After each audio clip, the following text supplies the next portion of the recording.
what's your approach when you're given a new piece of music that you're trying to write something over? How do you keep from falling into just relying on the same old tricks that you've done forever?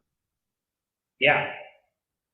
So there's a couple smaller questions within that question.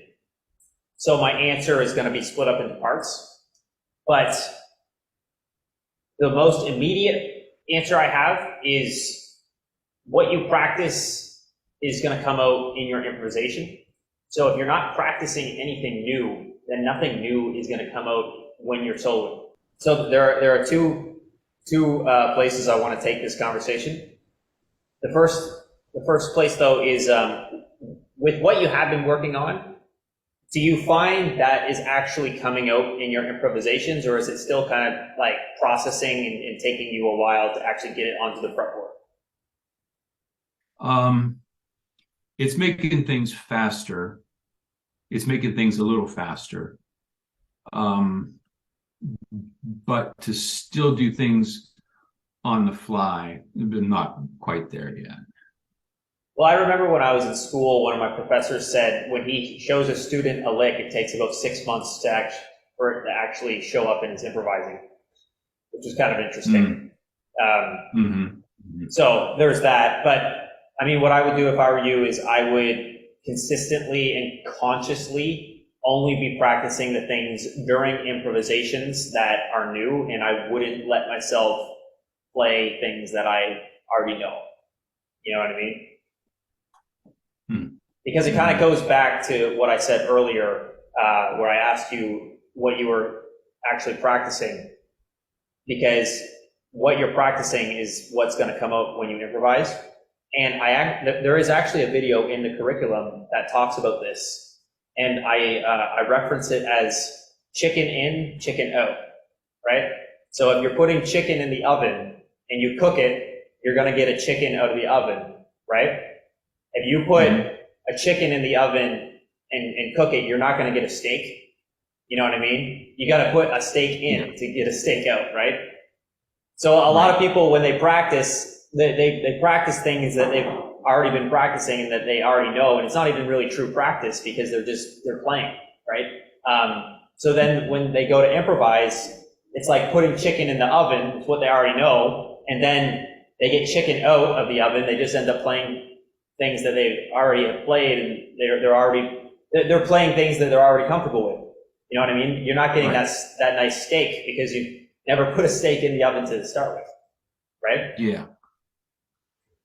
So how does a person typically go about learning those new licks? Is it just a matter of seeking them out and copying them, or learning songs and grabbing cool things from the songs, or is it just a matter of sitting and trying to come up with cool things? It's both, and create a library of those. Yeah, it's certainly both. Like you can hear licks that other people play that you got inspired by, and then you can take those licks and then work them into your own practicing. And then the alternative is you can come up with licks on your own, right? And when you're practicing these licks, the only way to know if you truly know them, because we've had conversations about like knowing the scales versus really knowing the scales before, right? Like we've had conversations about that. If you could play these licks that you're coming up with on this live stream in front of everyone, and if I put you in the hot seat and I made you do it in 12 keys, you would really know the lick at that point, and you would be able to improvise using it. But if you couldn't do that, you're not gonna be able to do it when you improvise either. You know what I mean? Which is, I guess your question was like where do the licks come from? Do you come up with them on your own, or do you take them from other people? And the answer is both. But even that is not enough, because that's just step one, right? Like identifying the lick that you want to learn. Then the next step is practicing it to the point where you can't screw it up, right? And then when you get to that level, you'll be able to do it.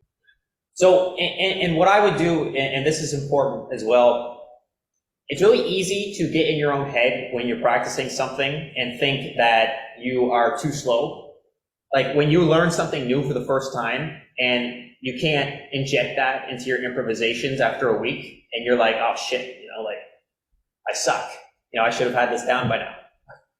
That's not a good way to think, because it can take a long time to be comfortable enough with whatever it is that you're trying to learn to actually successfully inject it into your improvisations, right? Mm-hmm. So practicing one thing like that for a while is better than practicing 10 different things that you only spend a little bit of time with for each one, because then you're not really going to get any of them. And yeah, because I mean, what started this conversation, like feeling like you've been playing things that you've already learned in the past and not coming up with new material, like that's such a common problem that so many guitar players have. And I think it's easily solved in theory, but the execution, I think the execution can still be easy. It just might not be obvious. You know what I mean? Like, cause if I ask you, like, David, like me, I've been playing the same stuff in my improvisations for the last 2 months. What do I do? Well, you can tell me an answer, and that your answer would probably be correct, and it would probably be pretty good. You know what I mean? It's just up to me to actually like deliver on it.